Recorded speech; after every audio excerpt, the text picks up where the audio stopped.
අයිබෝන් තේජ මහත්තයා ආගොන් මේ ඇත්තටම නිවනට යන්න ඇඳුම වැදගත්ද? හොඳ ප්‍රශ්නයක්. මොකද මේ මම දැක්ක මෑත කාලේදී කීප දෙනෙක් මම කියන්නේ අතරම ඔහුගේ මම හිතන්නේ අතරම නොදන්නාකම. ඒ කියන්නේ දැන් ඔබතුමායි අපි මේ කරන කාරණාව පිළිබඳ බොහෝ දෙනෙකුට මේ වැටහීමක් තියෙන්නේ හැම කෙනාම මුදල් මතනේ මේ කාරණා කරන්නේ. සල්ලි මත. ඔව් සල්ලි මත තමයි හැම කෙනාම මේ කාරණා සිද්ධ කරන්නේ සල්ලි මත. ඒකට දැන් ඒගොල්ලොත් හිතනවා දැන් ඔයා මේ දුර ගෙවාගෙන ඇවිල්ලා මොකක් හරි කරනවානේ. ඒකට ඒක ආදායමක් කෙනෙක් කිපෙව්වට ඒක ගැටලුවක් නෑ. ඒක ක්‍රමවේද. දැන් සම්පත්දායකයෙක් විදිහට දැන් මම ඔයත් එක්ක කතා කරනවානේ. එතකොට අපි මේ කතා කරන දේ මේ අපිට අයිති නැති කාරණාවන් තමයි අපි මේ කතා කරන්නේ. දැන් මේක මේ මගේ දෙයක් නෙවෙයිනේ. ඔව්. අපි දහමක් ලෝකෙට කතා කරනවා නම් ඒ කතා කරන දේ මට අයිති කාරණාවක් නෙවෙයි. එතකොට ඒක ඔයාට මට මුදලකට විකුණන්න බෑ. එතකොට අපි දැක්ක දැන් සමහර සාකච්ඡා අපි කතා කරපු දේවල් පිළිබඳ යම් නාලිකා ඔස්සේ නැවත වෙනත් අය කතා කරනවා මේ ඒ සම්බන්ධයෙන්. හොඳ මට විවේචනාත්මකව. මට අහුණා මේ එක නාලිකාව කියනවා කල්සමයි ෂර්ට් එක ඉඳන් නිවන් දකින්න බෑ කියලා. ඉතින් ඇත්තටම මේ මෙහෙම කාරණාවක් තියෙන්නේ. දැන් අපි මේක අපිටෙන් කතා කරොත් ඒක මේක මගේ කාරණාවක් වගේ වෙනවනේ. අපි බලන්න ඕනේ දැන් ඇත්තටම මේ එහෙම බැරිද කියලා. දැන් කලිසමකෝ ෂර්ට් එකක් ඇඳලා එහෙම බැරිද කියලා අපි බලමුකෝ. try කරගන්න හරි. ඒක බැරිද කියන එකට දැන් තේරුම් ගන්න ඕනේ. දැන් අපි මේ සමාජයට අවබෝධය දෙන්නේ මේ සංගවලා තියෙන මේ උත්තරීතර දර්ශනයක්. අපේ මේ මහ පොළොවේ තාම තියෙනවා. මේක ජීවමානයි. එතකොට දැන් මේක හංගලා දාලානේ. මේ සංගෝපයේ ප්‍රතිඵලය තමයි මේ වර්තමානයේ වෙනකොට නිකුත් වෙන්නේ. තේනවා සත්‍ය ධර්මයක් මේ අවබෝධයකට යන්න පුළුවන් දහමක් සංගවලා දාලා.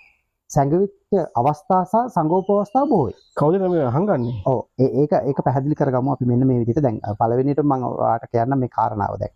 ඉතිහාසයේ ඉඳලා ගත්තාම සංගෝප අවස්ථා ගත්තොත් එහෙම අපිට වෙලා තියෙන ආක්‍රමණය. මේ ඉතිහාස කතා ඊළඟට මේ වර්තමාන සමාජයේ ඉතිහාසය කියලා දැනගෙන ඉන්න කාරණා. මේවා පිළිබඳ හරියට පරීක්ෂණාත්මකව සිද්ධ කරලා බැලුවොත් මේ ඔක්කොම අපිට උගන්වලා තියෙන වගේ භාගයට භාගයක් පට්ටපල් බොරු. පැහැදිලිද? ඒ කියන්නේ දැන් අපි මේ රටේ මේ දරුවෝ තුල ඇති කරන්න හදන අභිමානයට ප්‍රහාරයක් දියත් වෙන විදිහට තමයි. ඒ කියන්නේ දැන් ඔයා හිතන්නකෝ ඔයාට දරුවෙක් ඉන්නවා. ඒ දරුවව දැන් අම්මලා තාත්තලා නැලවිලි ගී කියනවනේ. අහලා තියෙනවනේ. ඔව්. එතකොට දැන්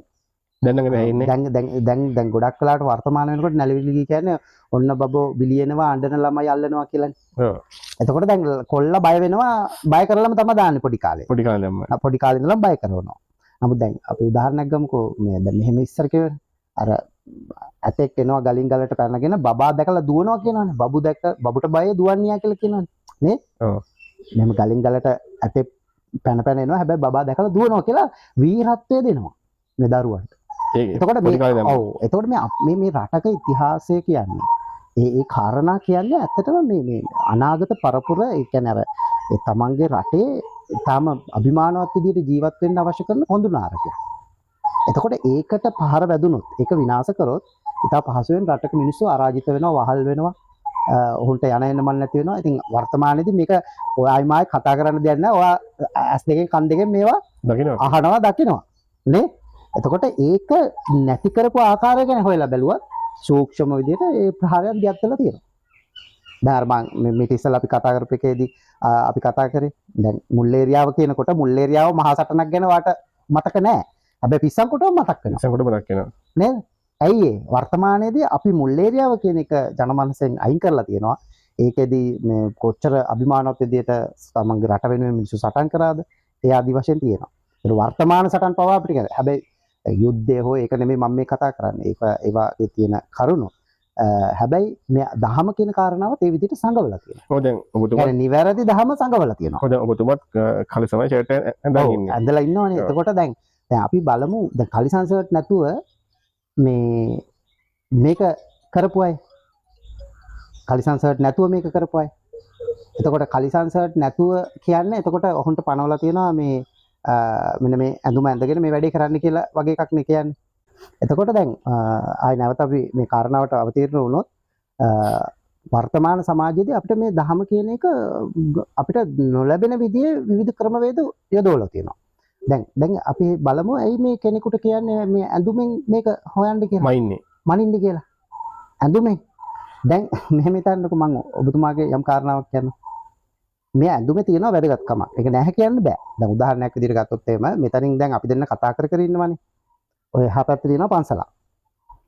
හොරෙක් ඔය පන්සලේ සිවුරක් දැන් ඔය වැලේ තියෙන එකක් ඇඟට දාගෙන මෙතනින් ආවොත් අපි දෙන්නට පළවෙනියටම හිතෙන්නේ මේ ස්වාමීන් වහන්සේ කෙනෙක් කියලා ගෞරවයක් දීලා ඒක කරනවා. ඒ මොකද සංකේතාත්මකව අපි ඒක අපේ මිනිස්සුන්ගේ මනස එක පිළිඅරන් තියෙනවා. දැන් එතනනේ ගැටලුව තියෙන්නේ. භික්ෂුන් වහන්සේ කියලා. හැබැයි අතුලාන්තේ දැන් හොයලා නැහැ. මේ ඉන්නේ හොරෙක්ද නැද්ද කියන එක හොයාගන්න බෑ. තේරෙනවද? එතකොට ඒක හැබැයි අපිට පුළුවන්කම තියෙනවා මේ රෙද්දක් දාලා එහෙම නැත්නම් මේ යම් විදිහේ යුනිෆෝම් එකක් මත තීරණය කරන්න.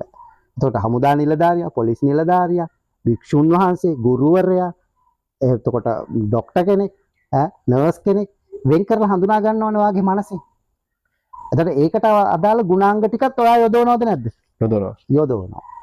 එතකොට ඒ විදිහේ එකක් තමයි අර මහත්තුරු කියන්නේ. ඒ කියන්නේ මේ කලිසමයි ෂර්ට් එක අඳන මේක කියන්න බෑ. හරි. ඒ මොකද ඒගොල්ලන්ගේ මනස ඒක පිළිගන්න තරම් ආධ්‍යාත්මික වශයෙන් මුහුකුරා ගිහිල්ලා නැහැ.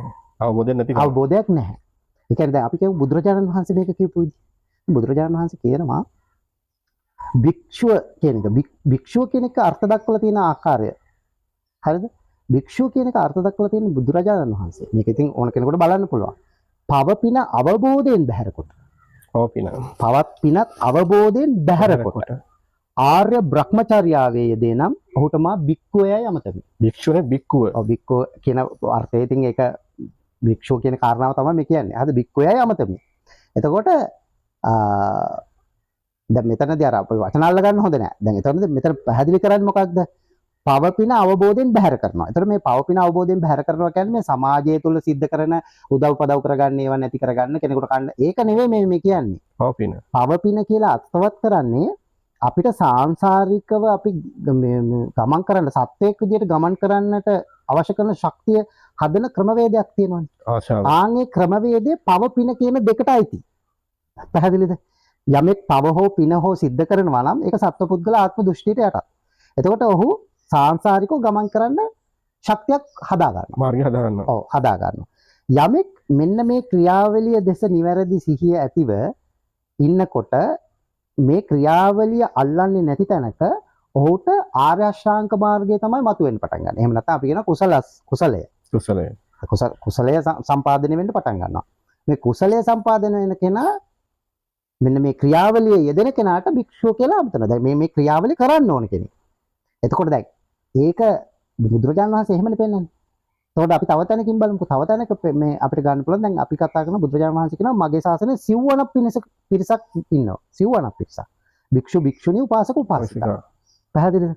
එතකොට මෙතන තා පැහැදිලිව මේවා සඳහන් කරලා තියෙනවා. ඕනනම් කෙනෙකුට මේවා මේ ඔය පෙළ දහමේ ඕන තරම් මේ කාරණා මේ බලන්න පුළුවන් මූලාශ්‍ර වශයෙන්. එහෙම නැතත් අපිට මේ කාරණාව ඉතා පැහැදිලි කාරණා. ඒ කියන්නේ මේවා මේ අමුතු ලොජික් එකක් ඕනේ නැහැ. මේ න්‍යාය පිළිබඳ අඳුර ගන්න. සාමාන්‍ය දේවල්. සාමාන්‍ය කාරණා මේවා. ඒ කියන්නේ දැන් මේ බුදුරජාණන් වහන්සේ වෙනවා දැන් ගංගා හතර පැත්තකින් ඇවිල්ලා මහ මුහුදට වැටෙනවනේ. මහ මුහුදේ කොයි තැනකින් දියදෝතක් ගතත් අහවල් ගඟේ වතුර කියලා කියන්න පුළුවන්ද? එකම රස එන්නේ. එකම රස කියන්න බෑ. කියන්නේ එක තැනකට ඇවිල්ලා. අන්න ඒ වගේ මේ සිව්වණක් පිරිස මේ ශාසනය එක තැනකට වැටෙන්නේ. පැහැදිලිද? සිව්වණක් පිරිසම වැටෙන්නේ එක තැනකට. ඒ කියන්නේ මේ සිව්වණක් පිරිස කියලා දැන් මට මෙහෙම කියන්නකෝ ඔබතුමා අපි මේවා මේ වෙන දේවල් නැතුව න්‍යායත්ව දැන් භික්ෂුවකේ සිත ඔබේ සිත භික්ෂුණියකගේ සිත මේ විදිහට බෙදා වෙන් කරලා ගත්තත් මේ හිත කියන එක එහෙම වෙනස් වෙනවද? නෑ. එහෙම වෙනස් වෙන්නේ නෑ. ඒ කියන්නේ මේ හිත කියන කාරණාව මත තමයි මේ කෙලෙස් ධර්මතාවයන් ටික ක්‍රියාත්මක වෙන්නේ.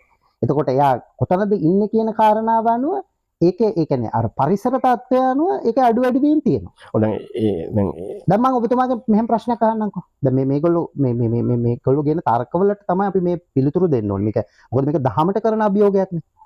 මොකද දැන් සාමාන්‍යයෙන් පෞද්ගලිකව මට කවුරු හරි බැන්න නම් ඒක ගැටලුවක් නෑ අපිට. මොකද ඒවා අපි ලොකුවට ගන්නෙත් නෑ. ඒ කියන අයටම මේක බාර ගන්න පුළුවන්. නමුත් දහමට අභියෝගයක් නේ කරන්නේ. දැන් මේ කියනවා මේක කරන්න බෑ. බෑ කියන කාරණාවෙදිම මම මේ අහන්නේ ඔබතුමාගෙන්. දැන් ඔබතුමා යුද්ධයක් කරන්න යනවා. සතුරු නැති භූමියකට ගිහිලා හතර වටේට වෙඩි තියලා එනවා. ඔබතුමා යුද්ධ දිනුම්ද? ඔබතුමා යුද්ධ දිනුන්නේ නැහනේ. නැහැ. හරහායි. ඒ සතුරෙකුත් නැහැ, කවුරුත් නැහැ. ඔය නටලා එනවා. එහෙම එකක් නෙවෙයි මේ කෙලෙස් එක්ක කටයුතු කරනවා කියන්නේ මේ හිත. පැහැදිලිද? එතකොට මේ හිත පිළිබඳ තමයි මේ අධ්‍යයනය දෙන්නේ. මේ පරීක්ෂණයේ තියෙන හිතත් එක්ක. එතකොට ඒ ඉන්න පරිසරය ඒ වටපිටාව කොතන වුණත් අර බුදුරජාණන් වහන්සේ කියන කාරණාව මොකක්ද? උන්වහන්සේ කියන සියලු පාපයෙන් වළකින්න. කුසල් සම්පාදනය කරන්න. සිත දමනය කරන්න. මේ සියලු බුදුවරුන්ගේ දේශනාවයි. දැන් කෙනෙක් කොතන හරි ඉඳලා සියලු පාපයෙන් වළකිනවා නම් කුසල් සම්පාදනය කරන ක්‍රමය දන්නවා නම් ඒකාන්ත වශයෙන්ම ඔහුගේ හිත දමනය වීම සිද්ධ වෙනවාමයි. අනිවාර්යයෙන්ම. ඒක සියලු බුදුවරු පෙන්නපු න්‍යායාත්මක කාරණාව. දහම. ඔව්. එතකොට කෙනෙකුට පුළුවන් කැලේකට ගිහින් මේක කරන්න. කෙනෙකුට පුළුවන් තව ක්‍රමයකට. ඒක එක එක්කෙනාගේ වීරිය මත තීරණය වෙනවා. ඔව්. ඒක එක එක්කෙනාගේ වීරිය මත තීරණය වෙනවා. ඒ වීරිය මත තීරණය වෙන කාරණාව ඉතින් තම තමන්ට ආවේනික කරන කෙනෙකුට වීරිය මද නම් කෙනෙකුට පුළුවන් ගිහිල්ලා මේ ගවේෂණය කරන්න මට කමටහන් ටිකක් අරගෙන මේ ස්වාමීන් වහන්සේ කෙනකින් හෝ එහෙම අරගෙන ඉතින් ඕනනම් වණේකට ඇසුරු කරගෙන එහෙම ඉන්න පුළුවන්. හැබැයි බුදුරජාණන් වහන්සේ මේ ශුන්‍යාගාරයකට යන්න රුක්ක මූලයකට යන්න කිව්වේ ඒ බඳු අර්ථයකින් නෙවෙයි. ඔය කතා කරන ඕනෑම මහත්යෙකුට පුළුවන් මාත් එක්ක ඇවිල්ලා ඒ පිළිබඳ මම විවෘතව ආරාධනා කරනවා මේක ඇඳුමෙන් මේ නිවන දකින්න ලැබෙනවා කියනවා නම් ඔයා කරන්න ඕනේ මොකද්ද කියන්නේ හෙට ඉඳලා ඔයාටක් ගාලා අදින්න ඕනේ මේ සිවුරක් අදින්න ඕනේ. ඒක තමයි මේ කියන්නේ දැන් මේගොල්ලෝ කොච්චර අඥානද කියලා බලන්න. ඔයාගේ හිස මූඩු කරලා සිවුරක් දාපු පළියට ඔයා නිවන් දකින්නවා නම් ඉක්කොන්ට කරන්න ඕනේ මොකක්ද? සිවුරක් දාන්නනේ. ඒකනේ කරන්න ඕනේ. එහෙනම් ඉතින් මේ මිනිස්සු ඔක්කොම සිවුර දාන්න එපා. ඒක තමයි කියන්නේ. එතකොට දැන් මේක තේරුම් ගන්නකො. මේක තමයි කියන්නේ මේක තමයි මාර්ග ධර්මයට අහු වෙනවා කියලා කියන්නේ. දැන් ඔය මහත්තුරු පිළිබඳ මට ඒ විවේචනයක් නැහැ. හැබැයි මේ ධහම පිළිබඳ ඒගොල්ලෝ කතා කරන එකට පොඩි කතාවක් කියන්න ඕනේ. මොකද දැන් මේගොල්ලෝ අභියෝග කරන්නේ ධහමට. දැන් මම දැක්ක ඔය එක්තරා මේගොල්ලන්ව ඇත්තටම උස්සන්න දෙයක් නැහැ. මේක හොඳට තේරෙනවා. ඒගොල්ලෝ බොහෝ හිස් තැන්වල ඉන්නේ.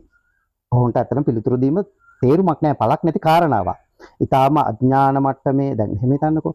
ඔහු දත්ත වශයෙන් පරිශීලනය කරලා අපිට පුළුවන් මේ අන්තර්ජාලය භාවිත කරලා ඕන තරම් මේ දත්ත ගන්න වර්තමානයේ. මේක මහ ලොකු දෙයක් නෙවෙයි. එතකොට දැන් අපි දැකලා තියෙනවා ඒවා භාවිතා කරලා අහවල් දෙවියෝ මැසේජ් එකක් දුන්නා. අහවල් දේව මණ්ඩලයෙන් මට කිව්වා මේ පට්ටපල් බොරු. මේ පට්ටපල් බොරු මේ සමාජයේ මිනිසුන්ට මම කියන්නේ මේවට අහු වෙන්න එපා. මේ න්‍යායාත්මකව ඔබ තුලයි මේ ගැළවීම තියෙන්නේ. Taman තුලම තමයි. Taman තුලම තියෙන්නේ. මේ කොහෙවත් ඉන්න දෙවි කෙනෙකුටවත් මේවා කරන්න පුළුවන් කාරණා නෙවෙයි. මේක තාම පැහැදිලි. දැන් මේ මම අර එක දවසකුත් වැඩසටහනක් කිව්වේ ඔබේ පරිසරය නිර්මාණය කරනවා නම් අර කෙනෙක් උදව් කරනවා. ඒක වෙනවා. එතකොට ඒකෙන් මම අර්ථවත් කරන්න හදන්නේ මේ දෙවිවරු නෑ. ඒක එහෙම එකක් නෙවෙයි මම මේ කියන්නේ. ඔව් දැන් මේක මෙතනදී මේගොල්ලෝ කරන්නේ මේගොල්ලෝවත් කවමදාකවත් ওই මැසේජ් කියන එක ඒ දෙවියෝ එන්න නම් දැන් ඔය මම දැක්කා ඔය කියන පුද්ගලයා භාවනාව පිළිබඳව කතා කරනවා. මේ නිවන් දකින්න ඕන නම් බුදුදහමේ තියෙන පළවෙනිම දේ භාවනාවලු. ඉතින් එතනම ඔහු බුදුදහම බුද්ධ දර්ශනය පිළිබඳවත් ඔහුට දැක්මක් නැහැ. පැහැදිලිව මම ඔහුට පළවෙනියටම කියනවා දැන් මේ ඒගොල්ලෝ හිතන් ඉන්නවා මේ අපි මේ කාරණා කතා කරන්නේ මේ පොත්වල දැනුම අරන් කියලා. දැන් අපි ඉස්සෙල්ලා මට මාව ඔප්පු කරගන්න අවශ්‍ය නැහැ. එහෙම අවශ්‍යතාවයක් නැහැ. හැබැයි මම ඔහුන්ට ආරාධනා කරනවා ඕනම කෙනෙකුට මගේ ඉදිරියට එන්න මම ඔහුන්ට මාර්ගය විවෘතව පෙන්වලා දෙනවා මේ නිවන් මාර්ගය. ඒක ඕනම කෙනෙකුට මේ සමාජයේ ඕනම කෙනෙකුට මට පුළුවන් ඒක තියෙනවා කෙනෙක් ප්‍රඥාවන්ත නම් ඔහුට මේ ගත හැකි නම්. හැබැයි ඔහු තීරණය කරනවා නම් මම ඒක තමයි ඔබතුමාට මම අර මේ මූණවත් පෙන්වන්න නැතුව මේ කාරණා කරමු කිව්වේ. ඇයි මිනිස්සු මේවා මනින්නේ මූණෙන් ඇඳුමෙන්. ඉතින් ඒක තමයි තියෙන ලොකුම අයහපත. තේරෙනවද? දැන් සාමාන්‍යයෙන් ඔය පෙළ දහමෙත් තියෙනවා මේ සතර සතිපට්ඨානය වඩන එක සම්බන්ධයෙන් ඒ කාලේ බුදුන් ජීවමාන කාලේ පවා බුදුන් වහන්සේ ජීවමාන කාලේ පවා මිනිස්සු මේ කුඹුරේ ඇලේ දොලේ කතා කරලා තියෙනවා. ඒක සාමාන්‍ය දෙයක් වෙලා තියෙනවා මිනිස්සුන්ට. තමන්ගේ හිත නිදහස් කරගන්න. දැන් අපි සාමාන්‍ය නිවනට යනවා නම් අපි මුලින්ම කරන්න ඕනේ මොකද්ද? මුලින්ම අපි කරන්න ඕනේ. ඔව් මෙහෙමයි. නිවන් දකින්නවා කියන කාරණාවදී දැන් අපි ඍජුව කතා කරොත් බුදුරජාණන් වහන්සේ මේක පද හතරකින් කියනවානේ. සියලු පාපයෙන් වළකින්න කුසල් සම්පාදනය කරන්න සිත දමනය කරන්න කියලා. හරිද? මේක තමයි සියලු බුදුවරු කියන කාරණාව පෙන්නනවානේ. එතකොට දැන් ඔතන මේ දැන් මෙහෙම දෙයක් තියෙනවා. සමාජයේ මිනිසුන්ට මේ ප්‍රතිපදාව කියන එක පනවන්නේ බුදුරජාණන් වහන්සේ. මොකද අර ක්‍රමානුකූලව එන්න පිරිසකුත් ඉන්නවා මේක. ඒ කියන්නේ පින් කරලා කුසල් වඩලා එහෙම අතහැරීම පුරුදු කරගෙන පැහැදිලිද? දැන් කෙනෙකුට එකපාර අතහරිනවා කියන එක පහසු දෙයක් නෙවෙයි. අමාරු දෙයක් නේ. ඔව් අතහැරීම කියන එක දැන් මෙහෙම හිතන්නකෝ. දැන් තමාගේ දේ දෙන එක එක්තරා අතහැරීමක්. තමාගේ අවයවයක් දැන් මම උදාහරණයක් විදිහට මං ගැන මං කතා කරන්න අකමැති. නමුත් උදාහරණයක් ගත්තොත් මම මේ වෙනකොට 27 පාරකට වැඩි ලේ දීලා තියෙනවා. හරිද? හෙට උනත් මට දෙන්න පුළුවන්. එතකොට දැන් ඒ කියන්නේ කෙනෙක් අතහැරීම කියන්නේ මේ එක ක්‍රම තියෙනවා. දැන් ඔයාට කන දේ දෙන්න පුළුවන්. හැබැයි තමන්ගේ ඇඟේ ලේ ටිකක් දෙනවා කියන එක ටිකක් අමාරු වැඩක්. බයයිනේ කට්ටිය. ඔව් වකුගඩුවක් දෙන්න කිව්වොත් අමාරුයි. කොහොමද වෙන්නේ? ඒක අපහසු කාරණාවක්. අපහසු කාරණාවක්. ඇයි ඒ අර දැඩිව බැඳිලා තියෙනවා. දැන් අපි කියමුකෝ ජීවිතේම දෙන්න ඕන. යම් පරමාර්ථයක් වෙන්නේ. උසස් පරමාර්ථයක් වෙන්නේ ජීවිතේම දෙන්න කැප කරනවා. ඒක ඊටත් වඩා ගැඹුරු කාරණාවක්. පැහැදිලිවම කියන්නේ. එතකොට මේ අතහැරීම කියන එක ක්‍රමානුකූලව සිස්ටම් එකකට පුරුදු කරන ක්‍රමවේදය තමයි අපි සම්මුතිය තුළ මේ පනවලා තියෙන්නේ. පැහැදිලිද? එතකොට දැන් මේක කෙනෙකුට අවුරුදු ගාණක් සිද්ධ කරන්න පුළුවන්. සමහර විට. නමුත් කෙනෙක් දියුණු කරපු මනසින් නම්, දියුණු කරපු ප්‍රඥාවෙන් නම් උඩ පැයකින් දෙකකින් මේ කාරණා සිද්ධ කරන්න තරම් ඒ වීර්ය ශක්තිය තියෙනවා. තියෙනවනේ. පැහැදිලිද? එහෙම තියන අය ඉන්නවා. එතකොට ඒ දුර්ලභයි. මේ දැන් බුදුරජාණන් වහන්සේ කියන්නේ මේක මේ අඥානයන්ට නෙවෙයි. මේ ප්‍රඥාවන්තයන්ට මේක තියෙන්නේ. අඥානයන්ට මේක ගන්න බෑ. ඒක තමයි ඇත්ත කතාව. ඔව් දැන් සාමාන්‍යයෙන් දැන් කෙනෙක් ඉන්නවා මම තමයි පොතේ හැමදේම දන්නේ ඒ කට්ටිය කවදාවත් ගන්න බෑ. ඒක තමයි. දැන් පොත මත මෙහෙමයි. දැන් පොත්වල තියෙන දේවල් වැරදි කියලා මම කියන්නේ නැහැ කොතනවත්. නමුත් පොත කියන්නේ මිනිස්සු විසින් ලියනවනේ දැනුම පමණයි. දැනුමක්නේ. එතකොට දැන් මේකේ තියෙන අර්ථය අපිට පවතින ස්වභාවයෙන් අර්ථ දක්වන්න. ඒ කියන්නේ පෙර නොඇසූ විරු ධර්මතාවයක් විදිහට දකින්න නම් අපි ඒ තැන හරියටම දැක ගන්න ඕනේ, ස්පර්ශ වෙන්න ඕනේ. ප්‍රැක්ටිකල් කරන්නේ. ඔව් ස්පර්ශ වෙන්න ඕනේ. හැබැයි දැන් අපි ඕක දැනුමට කියනකොට දැන් අපි මෙහෙම කතා කරනකොට කෙනෙකුට පුළුවන් ඒක දැනුමට දන්නේ නැහැ මේක. දැන් මොකද මම වචන ටිකක් දැම්මොත් එහෙම ටිකක් අර පොත්පත්වල තියෙන වචන ටිකක් දැම්මොත් ඒ කියන්නේ මේක අර දැනුමින් තමයි එහෙම අදහසක් ගන්නවා. නමුත් ඒ වචන වලින්වත් නෙවෙයි මේ කාරණා ගත යුත්තේ. හරියට අපි පෙන්වන පොයින්ට් එක. පැහැදිලිව කියන්නේ මේක හොඳින් මතක තබා ගන්න ඕනේ මේ රටේ මිනිස්සු මේ රටේ අද මෙච්චර බරපතල තැනකට මේ මිනිස්සු ගෙනිහිල්ලා තියෙන්නේ. ඊළඟට ඔය කතා කරන මහත්තුරු අරසුනාමි එනවා 2028 එනවා 30 එනවා කිය මේ පන්න යනවා. ඔව් දියසෙන්ලා එනවා. සමහර අය තමන්ව දියසෙන්ට ආරූඪ කරගෙන මාත් එක්ක ඉතුරු වෙන්නේ මෙච්චරයි කියලා මේ අදහස් කරගෙන ඒ කියන්නේ ඔහු බොහෝ මුලාවක ඉන්නවා. ඔහු ඉන්නේ මුලාවක. ඉතාල පැහැදිලියි. මේවා නෙවෙයි අතර මිනිස්සු බලන්න ඕනේ. මිනිස්සුන්ට වැරදිච්ච තැනක් තියෙනවා. මේක අපි මේ භුක්ති විඳින ඵලයක්. මේකට හේතු උනේ තමයි මිනිස්සුන්ගේ මේ හිතන ක්‍රමවේදයේ තිබ්බ ගැටලුව. එතකොට මේ සිතුම් පැතුම් තමයි ප්‍රශ්නේ උනේ. එතකොට මේ සිතුම් පැතුම් දැඩිව බැඳිලා දැඩිව ගැටෙන දැඩිව මුලා වෙච්ච ස්වභාවයෙන් තමයි මේ රටේ බහුතරයක් රටේ විතර නෙවෙයි ලෝකේ පුරාම සිද්ධ වෙන්නේ ඒක.